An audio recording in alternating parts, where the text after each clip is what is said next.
السلام عليكم. نبدأ وصفة جديد اليوم، وصفة كتير رائعة وشهية عن جد. ريحتها وصلت لآخر الشارع من كتر ما ريحتها عطرة وطيبة وشهية. نبدأ بالمكونات، هي موجودة بكل بيت بإذن الله، مكونات اقتصادية. عنا 2 حبتين من البيض، نصف كوب من الزيت، كوب غير ممتلئ من سكر بودرة، كوب جوز الهند مع رشة فانيلا. نخلط المكونات مع بعض البعض. هلأ بضيف عليهم كوبين من الطحين، ملعقة كبيرة من البيكنج باودر تقريبا 8 جرام، ملعقة صغيرة كركم.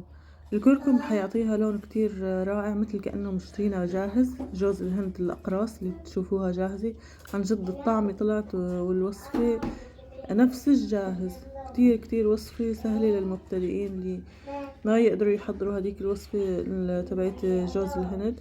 هاي بدالة كتير طالعة مثل كعك مقرمش وبسكويت بنفس الوقت.